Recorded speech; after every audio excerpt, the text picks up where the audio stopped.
Welcome to the Body First Healing Podcast. I'm Britt Piper, survivor turned somatic experiencing practitioner and author. If you feel stuck in old patterns, overwhelmed by your emotions, or disconnected from yourself, you're in the right place. Each week, I'll share practical somatic tools, personal stories, and conversations to support you in building a more regulated and embodied life. Because you can't talk your way through healing, you have to feel your way through. Together, we'll explore what it means to come back to yourself and create a life that feels safe enough to fully live in. I am so glad that you're here.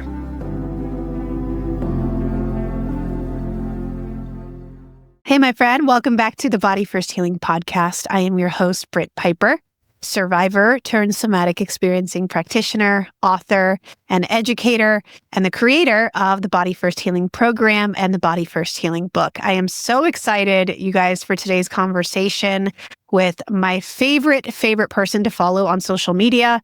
Honestly, because she is just such a breath of fresh air. She is honest. She is unfiltered. She talks about attachment, relationships, and the intersection of the nervous system. It is all of the things that we love to talk about here. And she just keeps it 100% real. So for my first episode, I was really excited to be sitting down with her. So let me introduce you to Sabrina Zohar. She is an entrepreneur, a dating coach, and podcast host of the Sabrina Zohar Show, where she gives no BS advice on dating and relationships. She is a multifaceted entrepreneur and media figure responsible for coaching hundreds of thousands of people to start doing the work to improve their dating life, their relationships with others, and more importantly, their relationship with themselves. Her message has earned features in NBC California Live, the LA Times, the Drew Barrymore Show, Daily Mail, Newsweek, and more. She is a multifaceted force guiding individuals to success in the entrepreneurial space, fashion, podcasting, and media, and of course, the intricate world of love and relationships. This conversation was so good. We talked a little bit, honestly, about both of our paths and our journeys in the dating world, and coming from, it sounds like a very similar past of feeling like we didn't have maybe the attachment, the attunement that we deserved as children, and how that transformed our dating life into more of these anxious patterns. And I was so inspired to hear about how she has moved through her healing and her recovery, how she's brought in mind and body practices into this work, how she's incorporated nervous system work into her relationship, into her healing. And I am just really excited for you guys to hear this conversation. It is definitely a good one. So let's dive right in. Sabrina. I am so excited to have you on. I know I was just telling you before I pressed record here, this is my first time doing like an official interview. And I feel like you are the perfect person to just rip off the Band-Aid, because to me, when I see your content, I just feel like you're so in your skin. You're so off the cuff. You say what you want to say. You're so unfiltered. So thank you for agreeing to come on to the Body First Healing Podcast. How are you today? I'm doing well. I'm so excited we get to pop your cherry. And I'm just, as I said, when we were talking about off camera, like it sounds corny, I'm really proud of you, but I think this takes a lot of strength to start a show. So congratulations, because it's epic. Thank you. Okay. Well, for those who don't know you, if you were to give yourself, I don't know, in a couple of sentences, what you do, who you are, what would you say? Just as your own little introduction. Dating and relationship coach who helps people kind of weed through the anxiety, and former hot mess. I'll be honest with you. I was her. I was the girl that was this is well more than two sentences. So we bought the ticket, ride the ride. Here we go. But I never understood myself. I have ADHD. And so my cadence is different. The way I speak is different. The way my brain works is different. And I wasn't diagnosed until I was 31. So I had years of feeling like, is there something wrong with me? Am I not good enough? Am I too much? Nobody likes me? Like, I had all these core beliefs and things stewing in my head. And I was listening to the clickbait. I was listening to the internet. I was doing what they said to do, and I was miserable, and I was more disconnected from myself than ever. And it wasn't until I almost pretty much did lose everything that mattered to me, that I realized where I could put my energy in. Like, I was supposed to be on Shark Tank for my clothing company, got sent home while I was on set because they couldn't fit me in. Dog passed away like a month later. And then the guy I was dating wasn't for it. Was one of those things where you're like, I've lost everything that mattered to me, which was the potential future and safety of my business and my dog, who was my everything. At that point, I was like, I got nothing else to lose. And so I started to create this and my own way of saying, I've understood the body, the mind, the emotional part, and now I want to share that with other people. And similar to you, because that's what I love watching your content, when you share stories, when you share personal experiences, it just makes us feel so less alone. Yeah. Oh my gosh. Thank you for sharing that. I think that what people are craving is less experts and more experience. And it sounds like that's where you've been. And I know you also started with like, I'm going through this huge like metamorphosis, or you've been through a metamorphosis. And I mean, I don't think people realize what happens to the damn caterpillar when they're inside the cocoon. It's absolutely atrocious. It is brutal. I'm curious how you got to the place where you're like, I'm going through it and now I want to share about it. Like, where was that change? It's true. And to your point, like, we see that the caterpillar goes in and then we see the butterfly come out and we think that they're just like asleep the whole time. And it's like that uncomfort, that growth period is like, it challenges you in so many ways that you don't have a choice but to burst through.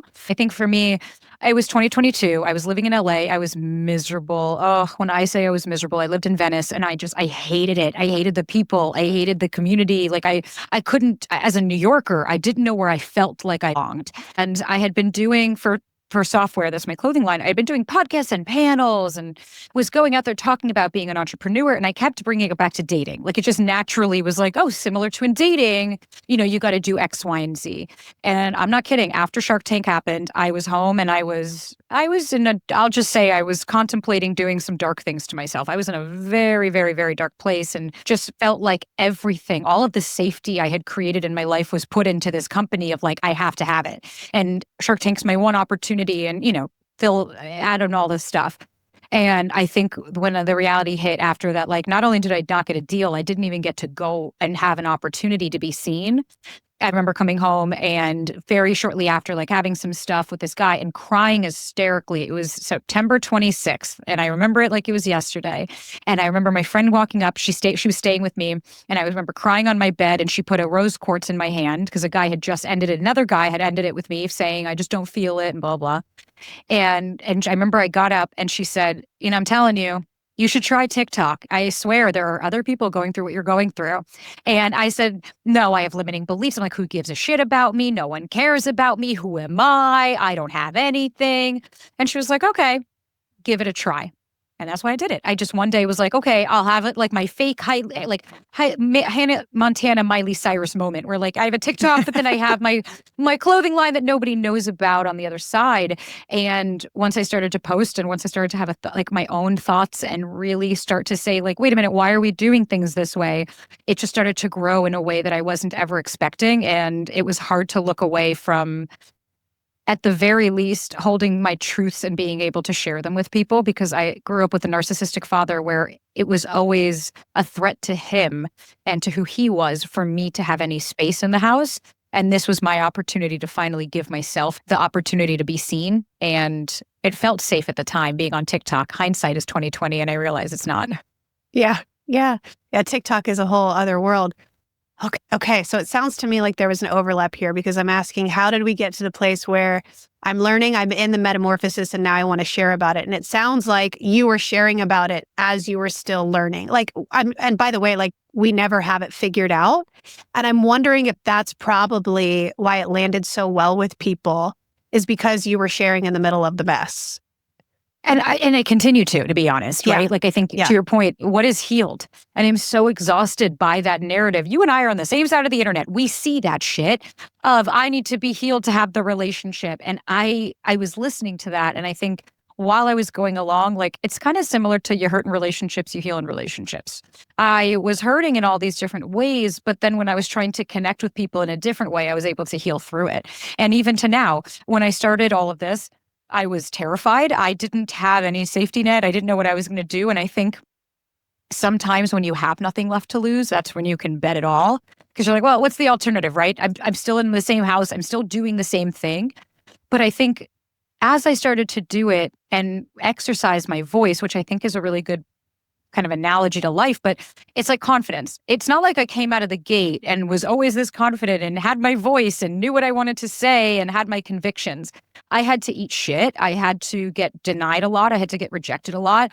I had to set boundaries that people didn't like and respect. I had to say no to people that weren't happy when I would say no. And so as I started to create and I started to get not only hate, but love, right? You're receiving all of these things. Your nervous system is like, what is happening here? I don't know what to do with all of this. I was learning how to process it. One of my good friends, she's into the nervous system. And so that's when I learned about fight or flight. That's when I understood that I was getting dysregulated. That's when I started to understand the sensations in my body. And so as I've done it, as I've created it, I've learned along the way. And I think that's important as well when we're talking dating, relationships, right? Any parts of life. We all want to think that when I'm ready, then I'll do it. Instead, it's like, no, I do it and then I become ready. And I'm curious if that was your experience with the podcast. Yeah. I'm definitely not ready. And I think I'm going to just continue to learn as I go. But yeah, I think that, and I will say too that like, for me, I've been in a relationship with my husband going on. He's better at keeping dates than I am. I think it's like 14, 15, 16 years. We'll say the range is there. Yeah. But I did not come into the relationship healed and ready, and I don't think that he did either. But I think going back to what you said, which is you hurt in relationships, you heal in relationships. There's this concept of like, you have to heal yourself first before you can get into a relationship. No. So much of your healing takes place in that attachment structure and it can only heal, right? You can't just self-heal your way through some of these old attachment wounds or patterns or betrayals or whatever it was. That has to happen in connection with another person. And your relationships are always going to mirror to you or lift the veil on the things that you haven't processed. And so I think it's the ability to like face the work, do the work, and find a partner who's like, hey, I'm ready to meet every version of you as it starts to emerge. And what you often find is that the versions of you that emerge are not like new versions of you. It's, oh, there's a younger one. There's an even younger one. Oh, wow, there's an even younger one. So, yeah. And that's probably how the podcast is going to unravel too, I would assume. I kind of equate it to like, if you've never walked into the gym before, which was my first fear years ago. And if I were to say, here's how you do a deadlift. And you're like, okay, intellectually, I understand it. And then, so you're like, I'm good. I've done all this. I've done all this healing. I'm fine. My body's in the shape ready to go.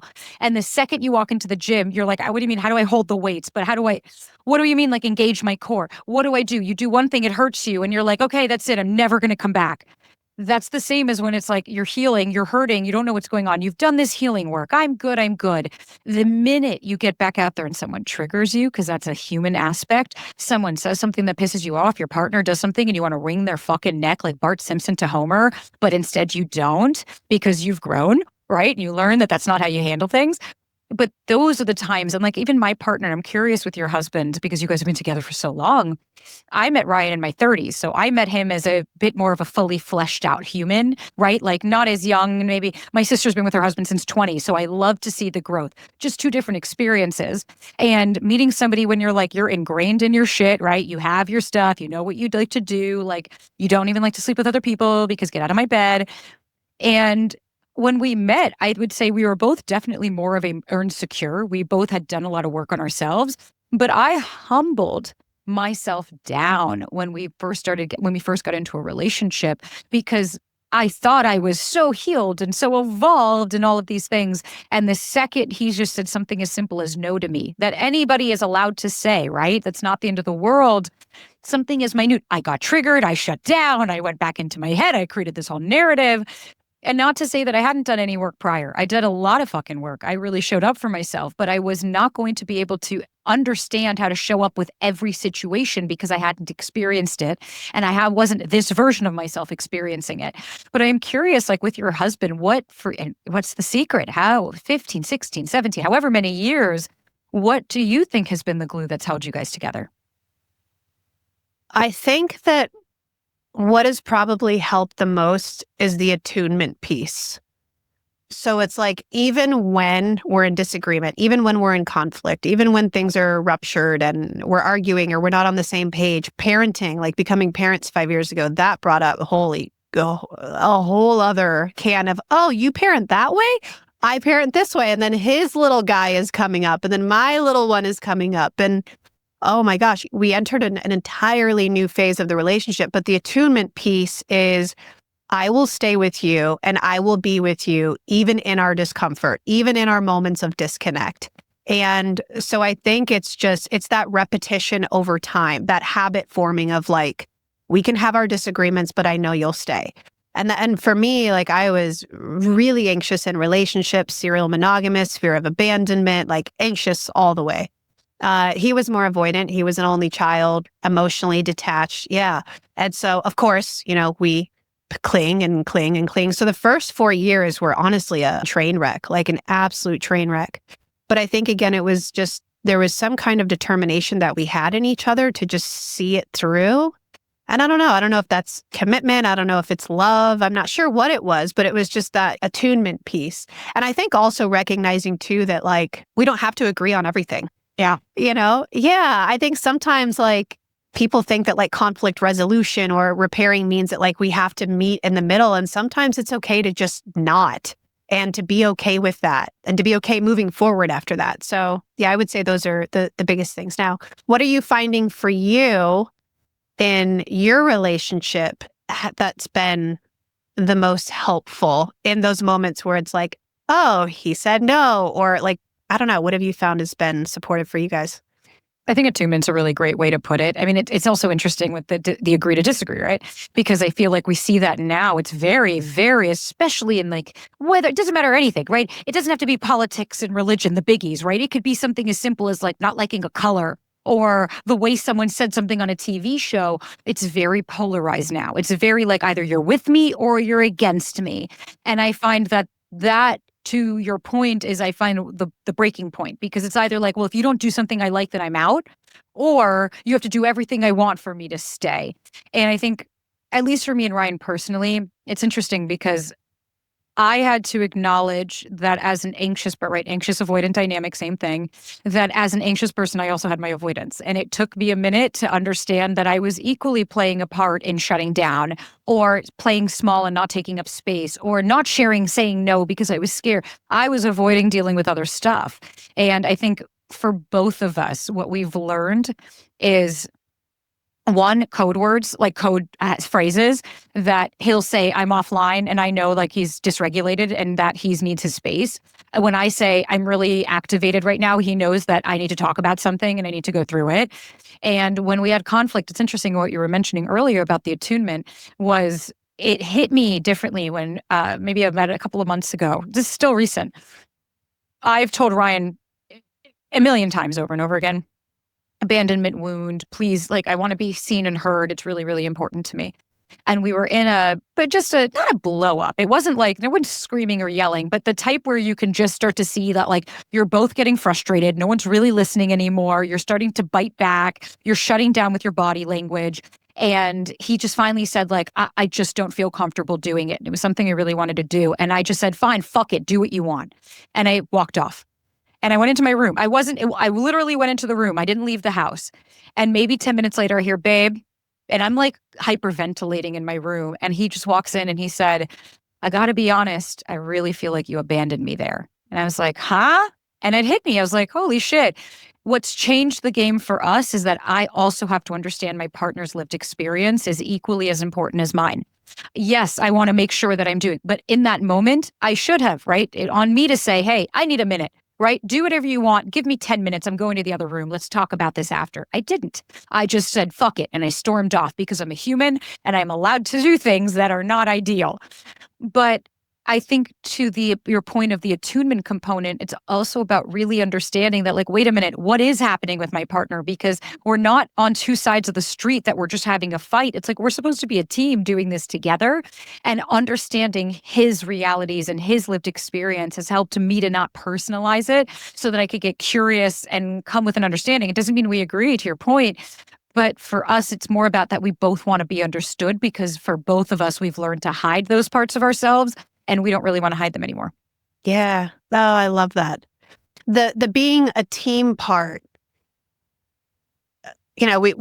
we say that a lot, like, oh, it's a partnership, it's a team effort. And I think what sometimes we forget, and I think what is coming up so beautifully about what you're saying, is that his lived experience and his history it's not just the team of like me today and him today. It's all these other little players that are here on the field with us, like the 10-year-old. And I think that's been a big part of me, is having that understanding of, oh, when he wants to push away, or when he doesn't want to talk about it, or when he's like that with the kids, like that's part of his wiring. That's not David right now. That's that one David. And so I've had to like learn how to come into a relationship with all of these versions of him. This goes back to like my husband and I taking on a totally new shape in our relationship as we've become parents. I think we often expect that our partner is going to stay the exact same. What was difficult for us is like, when we first met, like we're not in our early 20s. Like we're now chasing careers. We're too busy. We can't be like that, like we were in our relationship back then, or now we've evolved into this person. Now we're parents. It's a constant evolution. And I think as people, there's no such thing as permanence in our individuality. And so having that recognition and that permission for our people to grow alongside of us, and not just loving the old versions, but being open to loving the new versions of them too, I think is really important. I'm curious what your thoughts are on that.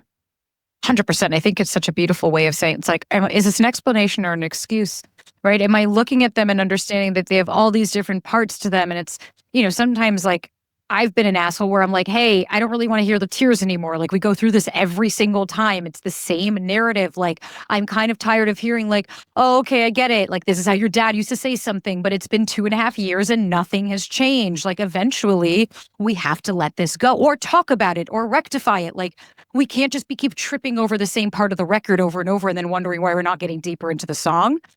And so I think it's a huge part. And for me, it's been major to understand, okay, am I excusing their behavior, or am I explaining it? Am I understanding it and saying that's their lived experience? Because I think what you're describing also so beautifully is growing together. That the person I was when I met Ryan and the person he is, we're not who we are in the best way, because I'm now somebody that is feeling more confident in my body and stronger and feels more capable to take on the world, thanks to my partner helping me get there as well. He is now more open and vulnerable and understands emotions, can sit with them, is learning how to connect with me differently, because he has a partner that creates that space as well. And so I think it's part of that individual work, of course, but also part of welcoming the growth your partner makes. Because I'm sure, listen, whether it be personal or professionally, that we meet a lot of people that when their partner starts to grow and really find themselves, that's a threat to the other person. And to me, it's just such a bummer when you can't grow together and instead you end up growing apart. Yeah, for sure. For sure. So I think what we're saying, we're using a lot of words like beautiful, because it is beautiful. I mean, relationships can be so beautiful. Yeah. But man, they can be hard. And they can also be really hard. They can be really fucking hard. Yeah. Yeah. And one of the things that you had mentioned is that you started to recognize that there was this mind-body component and that you wanted to share about that. And so let's pretend that someone listening to this podcast has never heard of the nervous system. I'm sure most people will. But can you just give them kind of like elementary school version? Like, what does the nervous system and the body have to do with relationships? Like, why is that important? Instead of like conceptualizing, oh, I need to do this or I need to work on that. Why is that not enough? Totally. And I think it's a really valid question, because I think for me, it was the puzzle piece that explained the entire picture. It was the one thing that was missing. So the nervous system is autonomic. And so for a long time, as we've known, that if something happens, a trigger, neutral action or inaction that causes us to feel dysregulated. When we get dysregulated, our prefrontal cortex, where we access decision-making and common sense, isn't as easily accessible. It doesn't go offline, but it's harder to access. And so similar to if a tiger were walking up to us right now as we're having a conversation, we would go into panic. Maybe I would freeze. Maybe I would run away. Maybe I would fight the tiger. Maybe I would start to scream, right? We don't know what would happen. Everybody's is different. The problem is our cell phones or a text message has now replaced the tiger. And so our nervous system, when it comes into the dating and relationship landscape, it's very normal to feel dysregulated, to be triggered. Like these are all things that are really normalized. And I'm so exhausted by we have to act as if that doesn't happen. And it's like, I want to expand my window of tolerance. I don't want to get rid of it. And so expanding your window of tolerance, especially in the dating world, is how much can I handle before I hit my peaks and my valleys, right? How much can my body and my nervous system handle of someone shutting down on me, someone dismissing me, someone being rude to me? Now, if for me, I'm in survival my entire life because I'm terrified of losing anybody. So I'm dysregulated. I'm feeling always on edge. I'm anxious. I'm scared, right? That anxious kind of energy. Then somebody that's going to dismiss me, somebody that's going to put me down might feel familiar, might keep me in that dysregulation because it's all I've ever known. But when I can come back to the present moment, when I can regulate, when I can access my choices, then I'm able to date from a place of empowerment, from a place of confidence. I'm able to make choices for myself. So it's no longer, are they choosing me? I just want to be chosen and I want to be saved in dysregulation. When I am present and I'm online and I am able to access those places of choice, I'm able to also say, do I choose you? It's not about just, do you choose me? And so I think the nervous system for me was such a big component because I never understood why if they don't text me, why am I freaking out? Oh, you're just crazy. You're anxious. You're too much. You have daddy issues. No, it's that my nervous system said that's not safe anymore. And when it said it's not safe anymore, all the common sense went offline. And that's why I'm coming up with all of these different core beliefs and I'm scared and I'm freaking out. And so if we can actually date from a more regulated place where at least we just have more control over the triggers, it's not that they own us anymore, then we're able to have relationships from a place of an adult presence and not from feeling like a child anymore. And I learned that with my ex. I used to meditate and see us as two kids. And I kept telling my therapist, like, why do I see us as teenagers, as children? And she was the first person to say, that's your inner child. And I didn't get it. And so when I was able to regulate, I could allow my child to say what she wants and to have feelings and emotions and to take up the space, but she didn't have to drive the car for me anymore because me as the adult was able to do that because I was able to access the parts of my brain I needed to by understanding that my partner is not a tiger and my cell phone is not trying to attack me. I'm in this present moment and I'm able to handle it from the adult that I am right now. I'm curious in your work because if I know that you're so into the nervous system and somatic and being in a relationship. I'm curious, when did you start to notice like, holy shit, like this is impacting relationships and dating and different, was it something personal for your journey or was it working and then you started to piece it all together? It was an ongoing effort. I mean, in every relationship, I started to notice the patterns and I usually would chase after. And I know this is, you probably commonly talk about this, the people who leave breadcrumbs, the men that are emotionally unavailable, the people that I have to chase after, because it kicked in that instinct for me to chase. And a lot of it ties back to my birth. So when I was born, I was taken from my mother and I was placed in foster care because there was methamphetamine in our system. And she was experiencing her own betrayal when she was pregnant with me. She was homeless, living in a car with my brother. She was a child trying to raise children. And so I was reunited with her after a few months, but she was very detached for a lot of my upbringing and understandably so. And so I grew up though with this huge fear of like not being enough. And then of course my biological father wasn't in the picture. I then lost my brother in high school. And so there was just this filling the void in relationships. And I would cling to people and I would find my worth in them. And my husband, now David, we met when I was like 21, 22. I started dating and he was the first person that was like, you need to learn to live your life outside of this relationship. But he said it in a very loving way, not in a way that's like, I want nothing to do with you. It was like, you can't depend on me to complete your life. I can complement it, but I cannot complete you. And so I think that he was the first person that I felt safe enough with to stay as I ventured out and did things on my own. And that led me to like traveling overseas and working overseas for months, for years at a time, and still having this relationship. Like for an anxiously attached person, that was like a really big deal. Yeah. But yeah, I think though that it's always work, right? Like, and I think that when you start to get to a place in relationships where you feel like, oh, it doesn't feel like work anymore, or like we never argue, we never have disagreements, that's where I start to question, because it's healthy. Again, as we're growing into and evolving as individuals, we're not these permanent beings. There's going to be friction. There's going to be moments where we're not seeing eye to eye on things. And so if you're living from a really embodied place where you're owning your truth, but also honoring your partner's truth, there's going to be times where you disagree on things. And it's learning how to, again, stay in the moments where there's rupture. And so that's what I've found, is that I think I just found someone who's safe enough to go through it with, So I don't know if I'm answering your question, but that's kind of like a little bit of the backstory.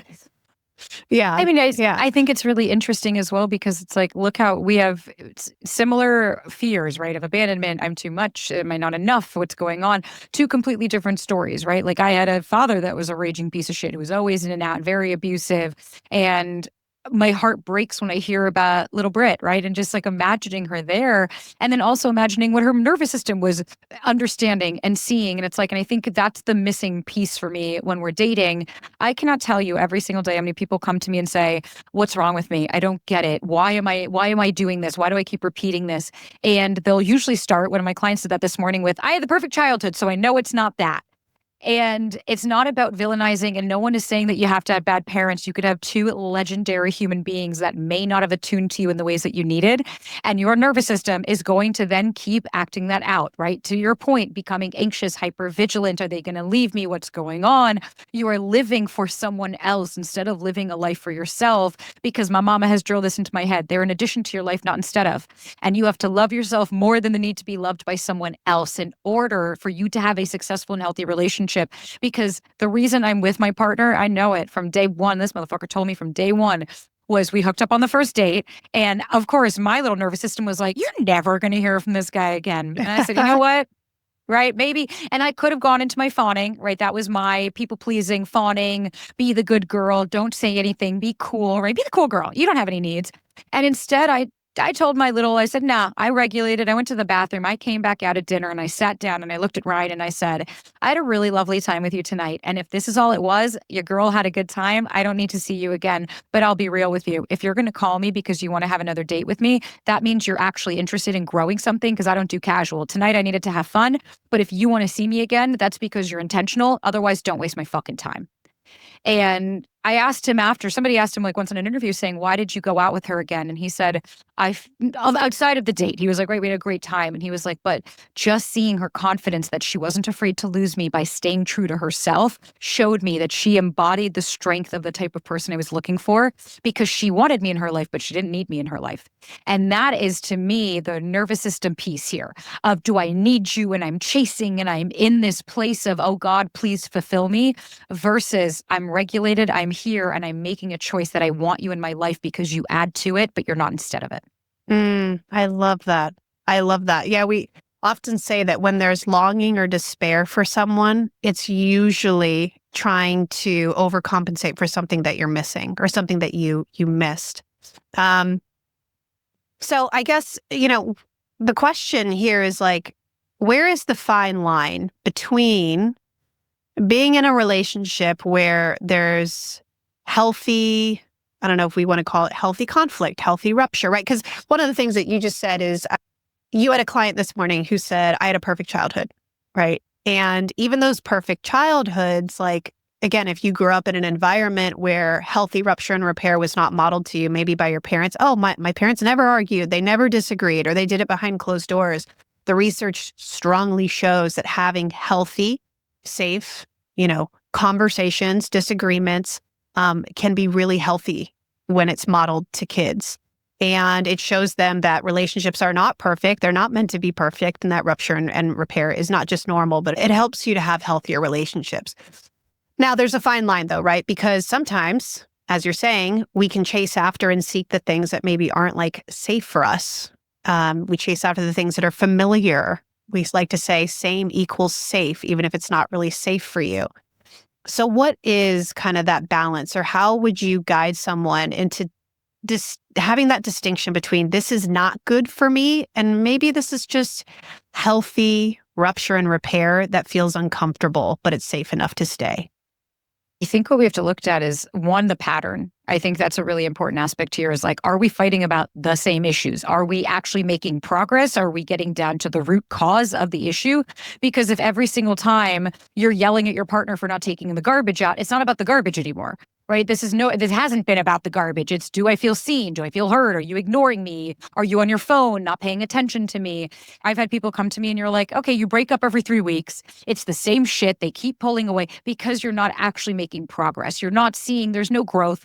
Is this person in therapy or talking to somebody? Fine, it doesn't have to be therapy. Are they talking to a pastor, a friend, a confidant, anybody that is challenging their narrative, right? I'm not even going to fetishize therapy anymore. Do something, talk to somebody. But if we're consistently having the same hiccups where the fighting keeps being the same thing, then that's not conflict and repair. You're just having conflict. And then you're having appeasement. Or maybe one person shutting down saying, fine, fuck it, I don't care. I won't argue anymore. You're right. So then what I'm seeing is self-abandonment. We're not actually connecting. We're going further apart. And so I would say, does your conflict make you feel closer as a couple? And I know you might be like, huh? What are you talking about? Yeah, no, because after my partner and I have a big thing, and then maybe he apologizes, or maybe I do, right? Somebody takes accountability, ownership. You feel each other seen, heard, and understood. I feel more connected to my partner. I feel closer to my partner because then I'm like, wow, we were able to do this. And if we aren't, we're both looking at each other saying, are we at an impasse? Like, is this it? But we'll talk about it. And I look at it as, one of my friends said this and I thought it was really brilliant. Think of it like a bank account. If every single time you have an argument, is it the red? You just keep getting depleted. You have no funds left. Or are you in the green where at the very least, even though you have money coming out, you're still putting money in so that you're still profiting? Yes, I'm a business owner, as you could tell. And so I like to look at it in those norms as a way of, are we making progress or are we fighting about the same stuff? And am I depleted? Am I exhausted? Am I losing love for basic things like going to a workout or seeing my friends because I'm so involved in what my partner is doing? Am I living for this relationship? I think it's an important question to ask. Yeah, I love that. I love your analogy. I'm going to take that one and maybe I'll of course credit it to you, but I think that's beautiful. Another one that I like is like when you have those moments of rupture, it's like a wound, but when you bring it back together, right? It strengthens the skin, it strengthens the muscle, the fascia. But if you're just going at it with all the wrong stuff, you're just going to create a bigger wound and a bigger wound. Yeah. I mean, it might be a bit of a gnarly analogy there, but yeah.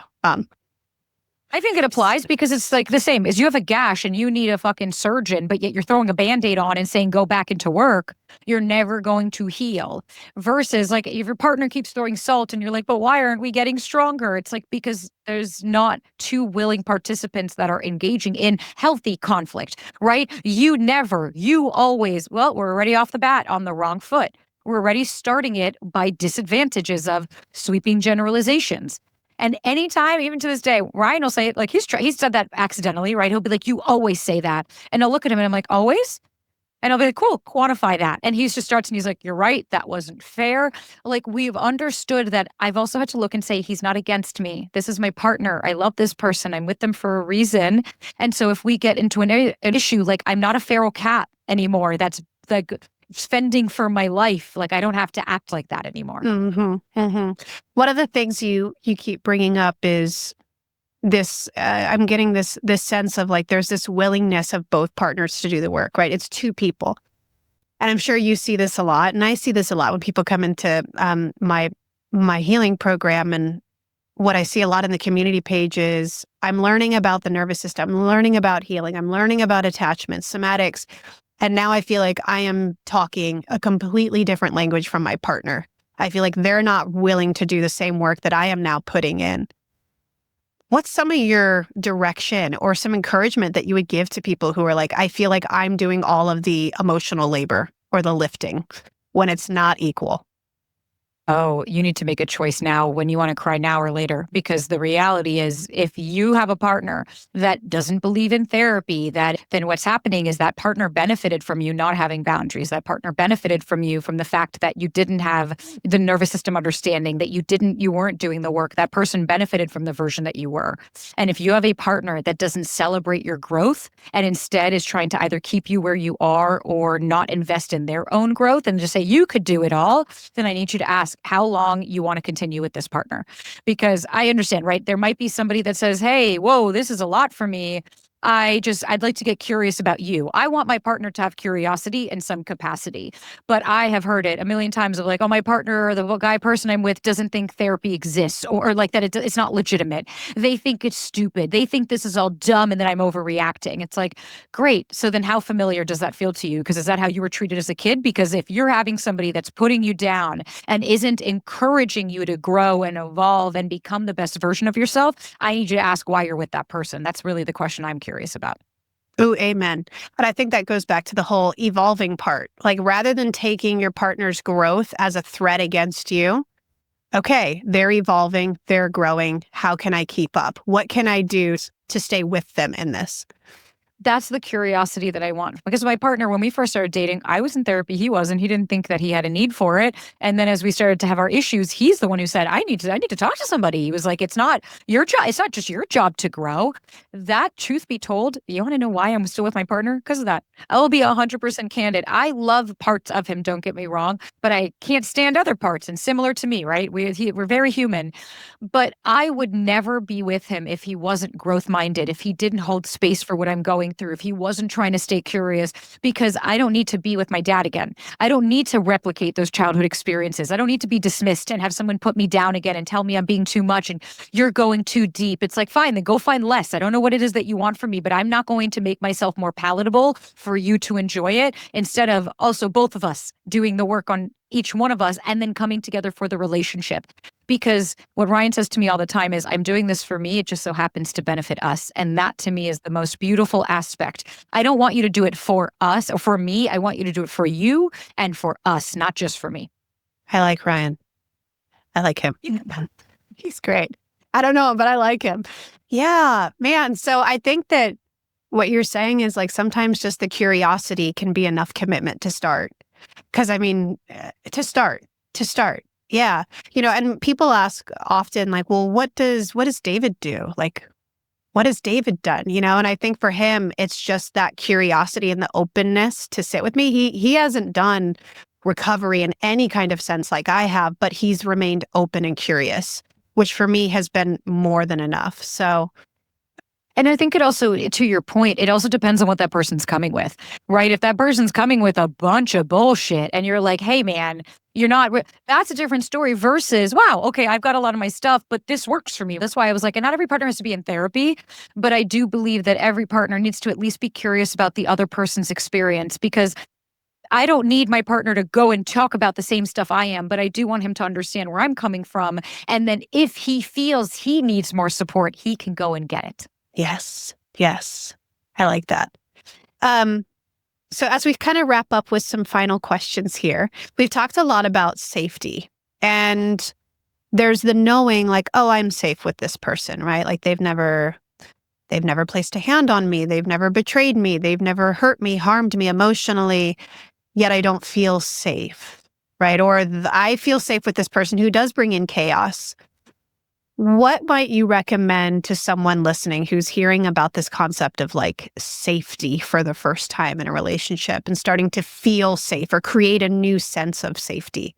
What are some like tangible things they can do to start building that capacity? I'll never forget the first time I ever discovered what that meant for me was when I was laying on Ryan's chest, maybe 3 months into our, dating courtship. And I remember going, God, I feel like something in my body. I feel anxious. Like, why does this feel so uncomfortable? Like there's nothing wrong. And all of a sudden it hit me. I was like, oh my God, this guy's really safe. You're not worried about him going anywhere. And I was like, oh shit. Because for me, I was wired for inconsistency. And that was safety to me because it was the devil I knew. And typically speaking, we only obsess over people that don't make us feel safe, because what am I obsessing over when they were secure and healthy, right? I know I'm not filling in any blanks. And so I would say if you're cultivating a sense of safety right now, I would start to look back. And when it changed everything was I had been really working on like, I want to feel grounded. I want to like do breath work and meditate. And even something as simple as like sit in the sauna for 10 minutes without any distraction. Like that's really hard to sit in a place with, even Ryan taught me and he was like, are you reading the warning signs? I was like, yeah, I got nothing else. I'm in here alone, just kind of like reading the manual on the wall. And I think it's a really beautiful place to sit in that discomfort, because then what you're doing is you're understanding, okay, like I want you to think about your best friend, or you're somebody that you're like, I have never felt more myself. And I want you to just for a second stop and say, what does that feel like in my body? Because then I'll never forget when my father came into town, like 7 months later, the minute he showed up, I could feel that overwhelming. And I was like, oh, wow, that's what this unsafe feeling feels like. And it took me like 5 days to recover. I had to like be alone for a while. Like I needed time because it was so triggering and jarring to me, even though nothing had happened. And so for me, what I've really done, at least to cultivate that sense of safety, is even just taking a couple of deep breaths and really taking a minute of like, what does this feel like? That way, when you're with people and you're dating, if you're like, wow, I'm hyper focused on them, I'm super anxious, and I'm the sparks and all of this, then I want you to stop and ask how familiar that feels. And when's the last time you felt that it worked out? Because that was something I had to come to gripes with, of like the spark and wanting all of these big sensations. And that was just my body's way of telling me to run because this person isn't actually safe for me. And when I really cultivated safety, I had to acknowledge that it felt boring because it was stable. And really what cultivated the most safety was the safety within myself, that no matter what, I'll be okay. And that I don't need somebody else to validate me and let me know that I'm safe. I get to create that within my body because of the world that I'm living in. I can consciously see I'm safe, but I need to internally also feel that. So your internal safety kind of set the standard for... There was no way for me not to, because if I was still up in arms and I'm all over the place, if I don't feel safe within my body, how am I ever going to identify what a safe person actually feels like instead of familiar? But familiar, right? You said safe equals same, right? But doesn't always mean that it's healthy. Right. Absolutely. Oh, I love that. Such a good tangible takeaway. We've talked about your little ones showing up and how they show up in relationships, how they've been showing up just in your life and in general, and all these versions of us. If there's one thing that you could share with your little one, maybe the one who like was scared in relationships or felt that need to chase, like, what would that message be to her if you're open to like saying that out loud with us? Yeah. 100%. Something I tell her all the time, like, you're not broken. There's nothing to fix. You just learned a lot of bullshit when you were a kid. And I just have to remind her all the time, like, the inability of the person that was supposed to be in charge of you, that was supposed to love you, their inability to do that wasn't a reflection of your worth. And I think it's really valid that she feels it, and I'm never going to take that away. But I also want her to know that there's never been anything wrong with her. And I've had to apologize to her that I ever made her feel that as well, because she is amazing. And I'm so sorry that she never had anybody there to show her how amazing she is. And that's my job now. I love that. Thank you for sharing. And I also think I think that's a great mirroring too, of like, just because someone had an inability doesn't mean that's a reflection of you. I think that the same can be said for the relationships that we're in today. When our people are unable to meet us or to hold space for us, it's not a reflection of us. If it's a pattern, we can look into it. But usually the pattern is, we'll stop dating emotionally unavailable people who always make you feel like you're too much because they don't have any emotional capacity. Yes, let's bring that back around. Exactly. Awesome. Well, thank you so much. Is there anything else that you want to share with the listeners today? Can you share a little bit more about like where to connect with you? Tell us how they can maybe work with you, listen, anything like that. Yeah, if anybody wants to join, I talk to the camera for 45 minutes by myself every week, so you can come to the Sabrina Zohar Show, and we have so much more. And if not, there's courses, you can work with me, all that fun stuff. But even just following along on socials, the Sabrina Zohar Show, it just is a community of people that you'll feel a little bit less alone. And everybody is welcomed, but I will make it clear it's not my job to keep everybody there, because we show up as we are. And if that works for you, fuck yeah, come on in. And if not, that's cool too. I respect everybody's decisions. I love that. And just to reiterate, because I know a lot of my people love the nervous system, your courses and your content, it focuses a lot on the nervous system, right? Or some components of it. Yeah, I had definitely, it's something that I'm really passionate about. I love to understand and to learn about it. And I think it's something still very new for a lot of us. So I try to incorporate it in ways that feel digestible and not so like, I don't know what all this is. It's like, it's okay. I got you. I love that. Okay. You're speaking our language. Well, thank you so much for just being so open, so embodied, so human with us today. I'm sure that this message is going to land so well with our listeners. Let's definitely stay connected. And we will see you on the other side, everyone, for next week's episode here on the Body First Healing Podcast. Thank you. Thank you. Thanks, guys. Thank you so much for tuning into the Body First Healing Podcast. If this episode resonated with you, I would be so grateful if you subscribed, left a review, or shared it with someone that you love. I'll see you back here next week, and until then, be gentle with yourself. You're doing the best you can with what you have, and that is more than enough.